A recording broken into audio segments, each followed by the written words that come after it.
16वां रहस्य। महाभारत युद्ध के नियम और सेना की स्थिति। महाभारत युद्ध से पूर्व पांडवों ने अपनी सेना का पड़ाव कुरुक्षेत्र के पश्चिमी क्षेत्र में सरस्वती नदी के दक्षिणी तट पर बसे समंत्र पंचक तीर्थ के पास हिरण्यवती नदी सरस्वती नदी की सहायक नदी के तट पर डाला। कौरवों ने कुरुक्षेत्र के पूर्वी भाग में वहां से कुछ योजन की दूरी पर एक समतल मैदान में अपना पड़ाव डाला। दोनों ओर के शिविरों में सैनिकों के भोजन और घायलों के इलाज की उत्तम व्यवस्था थी। हाथी, घोड़े और रथों की अलग व्यवस्था थी। हजारों शिविरों में से प्रत्येक शिविर में प्रचुर मात्रा में खाद्य सामग्री, अस्त्र शस्त्र, यंत्र और कई वैद्य और शिल्पी वेतन देकर रखे गए। दोनों सेनाओं के बीच में युद्ध के लिए 5 योजन 8 किलोमीटर की परिधि। विष्णु पुराण के अनुसार 4 कोस या 1 योजन 13 किलोमीटर से 16 किलोमीटर 40 किलोमीटर का घेरा छोड़ दिया गया था। कौरवों की ओर थे सहयोगी जनपद गांधार, मध्य, सिंध, काम्बोज, कलिंग, सिंगल, दरद, अभिषेक, मागध, पिशाच, कोसल, प्रतीच्य, बाहलिक, उदिच्य, अंश, पल्लव, सौराष्ट्र, अवंती, निषाद, शूरसेन, शिबी, वसती, पौरव, तुषार, चूचुपदेश, अश्वक, पांड्य, पुलिंद, पारद, क्षुद्रक, प्राग्ज्योतिषपुर, मेकल, कुरुविंद, त्रिपुरा, शल, अम्बष्ट, कैतव, यवन, त्रिगर्त, सौव और प्राच्य। कौरवों की ओर से ये योद्धा लड़े थे भीष्म, द्रोणाचार्य, कृपाचार्य, कर्ण, अश्वत्थामा, मद्रनरेश, शल्य, भूरिश्रवा, अलम्बुश, कृतवर्मा, कलिंगराज, श्रुतायुध, शकुनी, भगदत्त, जयद्रथ, विंद, अनुविंद, काम्बोजराज, सुदक्षिण, बृहद्वल, दुर्योधन व उसके 99 भाई सहित अन्य हजारों योद्धा। पांडवों की ओर थे ये जनपद पांचाल, चेदी, काशी, करुष, मत्स्य, केकय, सृंजय, दक्षाण, सोमक, कुंती, आनप्त, दाशेरिक, प्रभद्रिक, अनूप, किरात, पटच्च, तित्तिर, चोल, पांड्य, अग्निवेश्य, हुंड, दानभारी, शबर, उद्भस, वत्स, पौंड्र, पिशाच, पुंड्र, कुंडिविश, मारुत, धेनुक, तगन और परतगण।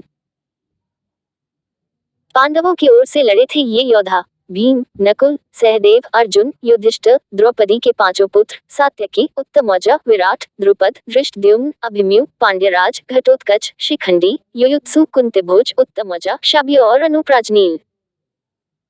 तटस्थ जनपद विदर्भ, शाल्व, चीन, लोहित्य, शोणित, नेपा, कोंकण, कर्नाटक, केरल, आंध्र, द्रविड़ आदि ने इस युद्ध में भाग नहीं लिया।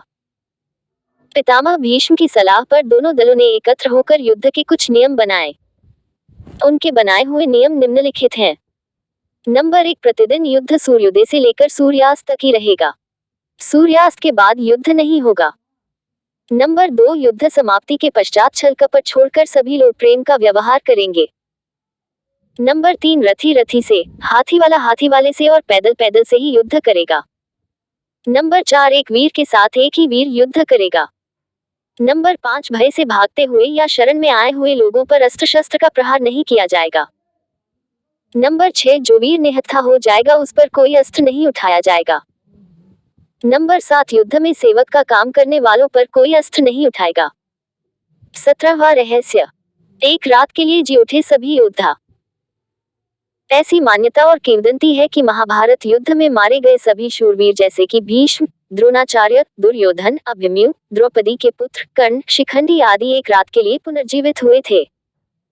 ये घटना महाभारत युद्ध खत्म होने के 15 साल बाद घटित हुई थी। यह उस समय की बात है जब धृतराष्ट्र, कुंती, विदुर, गांधारी और संजय वन में रहते थे। एक दिन वन में उनसे मिलने युधिष्ठिर पधारे तभी यह घटना घटी। विदुर जी के प्राण त्यागने के बाद धृतराष्ट्र के आश्रम में महर्षि वेदव्यास आए। जब उन्हें पता चला कि विदुर जी ने शरीर त्याग दिया, तब उन्होंने बताया कि विदुर धर्मराज के अवतार थे और युधिष्ठिर भी धर्मराज का ही अंश हैं। इसलिए विदुर जी के प्राण युधिष्ठिर के शरीर में समा गए। महर्षि वेदव्यास ने धृतराष्ट्र, गांधारी और कुंती से कहा कि आज मैं तुम्हें अपनी तपस्या का प्रभाव दिखाऊंगा। तुम्हारी जो इच्छा हो वह मांग लो। तब धृतराष्ट्र व गांधारी ने युद्ध में मृत अपने पुत्रों तथा कुंती ने कर्ण को देखने की इच्छा प्रकट की। द्रौपदी आदि ने कहा कि वे भी अपने परिजनों को देखना चाहते हैं। महर्षि वेदव्यास ने कहा कि ऐसा ही होगा।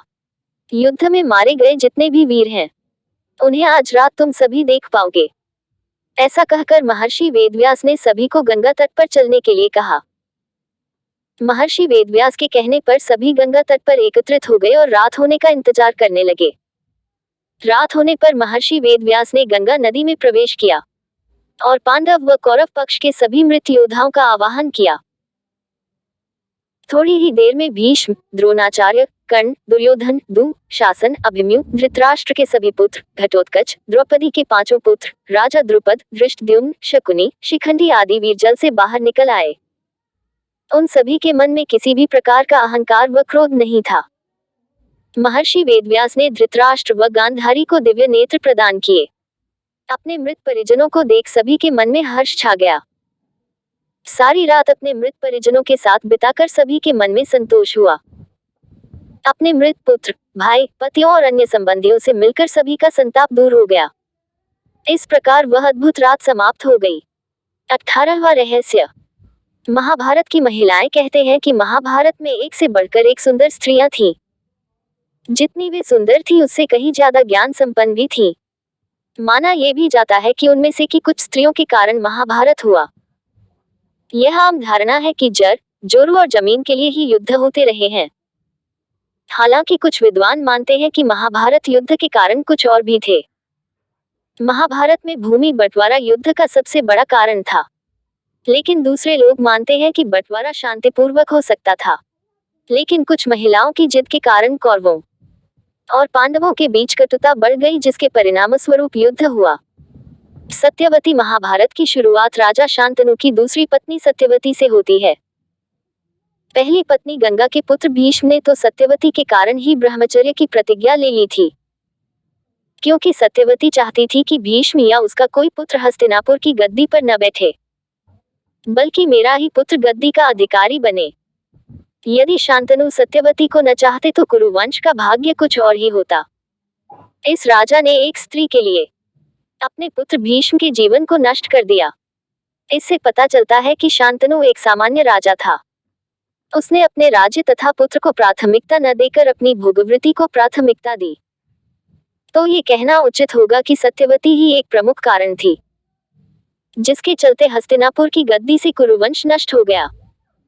यदि भीष्म सौगंध नहीं खाते तो वेदव्यास के 3 पुत्र पांडु, धृतराष्ट्र और विदुर हस्तिनापुर के शासक नहीं होते, या ये कहें कि उनका जन्म ही नहीं होता। तब इतिहास ही कुछ और होता। सुभद्रा तो कृष्ण की बहन थी, जिसने कृष्ण के मित्र अर्जुन से विवाह किया था, जबकि बलराम चाहते थे कि सुभद्रा का विवाह कौरव कुल में हो। बलराम के हठ के चलते ही तो कृष्ण ने सुभद्रा का अर्जुन के हाथों हरण करवा दिया था। बाद में द्वारका में सुभद्रा के साथ अर्जुन का विवाह विधिपूर्वक संपन्न हुआ। विवाह के बाद वे 1 वर्ष तक द्वारका में रहे और शेष समय पुष्कर क्षेत्र में व्यतीत किया। 12 वर्ष पूरे होने पर वे सुभद्रा के साथ इंद्रप्रस्थ लौट आए। लक्ष्मणा। श्री कृष्ण की 8 पत्नियों में एक जाम्बूती थी। जाम्बूती कृष्ण के पुत्र का नाम सांब था। सांब का दिल दुर्योधन भानुमति की पुत्री लक्ष्मणा पर आ गया था और वे दोनों प्रेम करने लगे थे। दुर्योधन के पुत्र का नाम लक्ष्मण था और पुत्री का नाम लक्ष्मणा। दुर्योधन अपनी पुत्री का विवाह श्री कृष्ण के पुत्र से नहीं करना चाहता था। भानुमति सुदक्षिण की बहन और दुर्योधन की पत्नी थी, इसलिए एक दिन सांब ने लक्ष्मणा से प्रेम विवाह कर लिया और लक्ष्मणा को अपने रथ में बैठाकर द्वारिका ले जाने लगा। जब ये बात कौरवों को पता चली तो कौरव अपनी पूरी सेना लेकर सांब से युद्ध करने आ पहुंचे। कौरवों ने सांब को बंदी बना लिया। इसके बाद जब श्री कृष्ण और बलराम को पता चला, तब बलराम हस्तिनापुर पहुंच गए।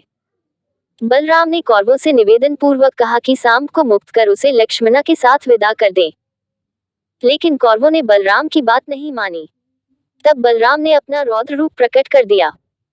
वे अपने हल से ही हस्तिनापुर की संपूर्ण धरती को खींचकर गंगा में डुबोने चल पड़े। ये देखकर कौरव भयभीत हो गए। संपूर्ण हस्तिनापुर में हाहाकार मच गया। सभी ने बलराम से माफी मांगी और तब सांब को लक्ष्मणा के साथ विदा कर दिया। द्वारिका में सांब और लक्ष्मणा का वैदिक रीति से विवाह संपन्न हुआ। कुंती और माद्री दोनों ही पांडु की पत्नियां थीं। यदि पांडु को शाप नहीं लगता तो उनका कोई पुत्र होता जो गद्दी पर बैठता, लेकिन ऐसा नहीं हुआ। लेकिन पांडु के आग्रह पर कुंती ने एक एक कर कई देवताओं का आवाहन किया। इस प्रकार माद्री ने भी देवताओं का आवाहन किया। तब कुंती को 3 और माद्री को 2 पुत्र प्राप्त हुए। जिनमें युधिष्ठिर सबसे ज्येष्ठ थे। कुंती के अन्य पुत्र थे भीम और अर्जुन तथा माद्री के पुत्र थे नकुल व सहदेव। कुंती ने धर्मराज, वायु एवं इंद्र देवता का आवाहन किया था तो माद्री ने अश्विन कुमारों का। एक दिन वर्षा ऋतु का समय था और पांडु और माद्री वन में विहार कर रहे थे। उस समय पांडु अपने काम वेग पर नियंत्रण न रख सके और माद्री के साथ सहवास करने को उतावले हो गए। और तब ऋषि का श्राप महाराज पांडु की मृत्यु के रूप में फलित हुआ। माद्री पांडु की मृत्यु बर्दाश्त नहीं कर सकी और उनके साथ सती हो गई। ये देखकर पुत्रों के पालन पोषण का भार अब कुंती पर आ गया था। उसने अपने मायके जाने के बजाय हस्तिनापुर का रुख किया। हस्तिनापुर में रहने वाले ऋषि मुनि सभी पांडवों को राजा पांडु का पुत्र मानते थे, तो वे सभी मिलकर पांडवों को राजमहल छोड़कर आ गए। कुंती के कहने पर सभी ने पांडवों को पांडु का पुत्र मान लिया और उनका स्वागत किया। राजमहल में कुंती का सामना गांधारी से भी हुआ। कुंती वसुदेव जी की बहन और भगवान श्री कृष्ण की बुआ थी, तो गांधारी गंधार नरेश की पुत्री और राजा धृतराष्ट्र की पत्नी थी। गांधारी धृतराष्ट्र आंखों से ही नहीं, मन से भी अंधों की भांति व्यवहार करते थे। इसलिए गांधारी और शकुनी को अप्रत्यक्ष रूप से सत्ता संभालनी पड़ी। गांधारी को यह चिंता सताने लगी थी कि कहीं कुंती के पुत्र सिंहासनारूढ़ न हो जाए। ऐसे में शकुनी ने दुर्योधन के भीतर बाल्यकाल से ही पांडवों के प्रति घृणा का भाव भर दिया था। द्रौपदी, पांडवों की पत्नी द्रौपदी को इस युद्ध का सबसे बड़ा कारण माना जाता है। महाभारत के अनुसार जब दुर्योधन इंद्रप्रस्थ को देखने गया तो एक जगह उसने रंगोली बनी देखी और उसने समझा कि यह कितना सुंदर फर्श है, लेकिन असल में वह जल से भरा ताल था।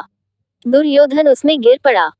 भ्रमवश उसके गिरने पर द्रौपदी जोर से हंसने लगी और उसके मुंह से निकल गया, अंधे का पुत्र भी अंधा।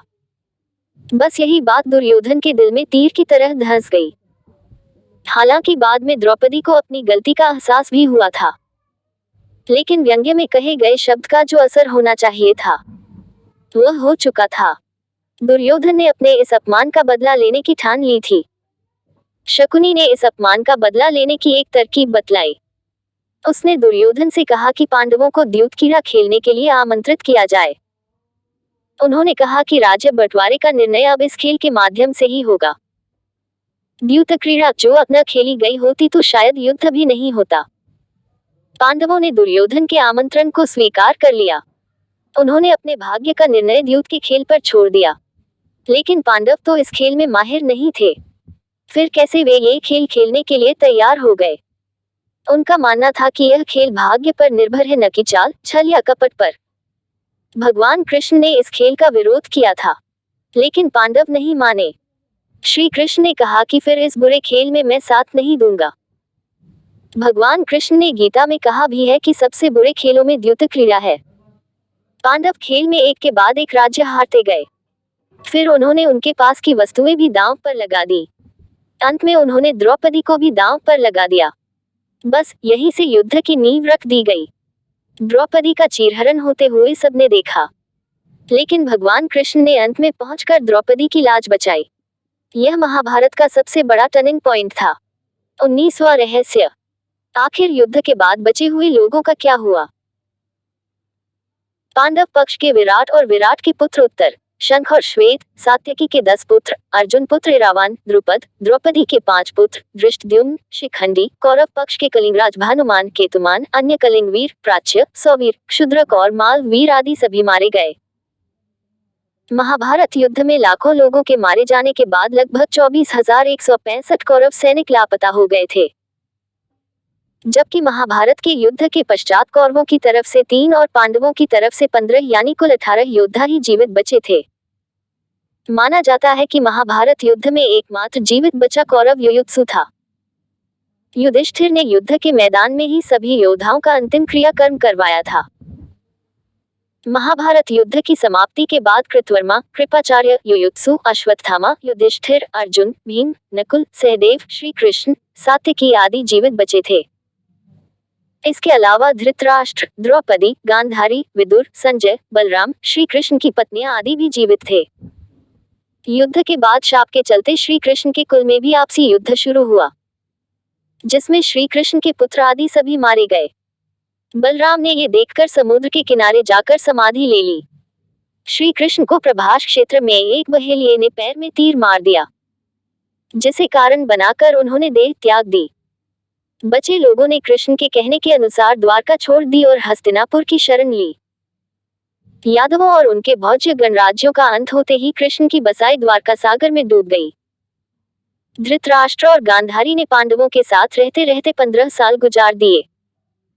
तब एक दिन भीम ने धृतराष्ट्र व गांधारी के सामने कुछ ऐसी बातें कह दी, जिसे सुनकर उनके मन में बहुत शोक हुआ और दोनों वन चले गए। उनके साथ गांधारी, कुंती, विदुर और संजय भी वन में रहकर तप करने लगे।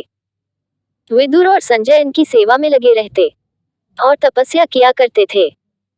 एक दिन युधिष्ठिर के वन में पधारने के बाद विदुर ने देह छोड़कर अपने प्राणों को युधिष्ठिर में समा दिया।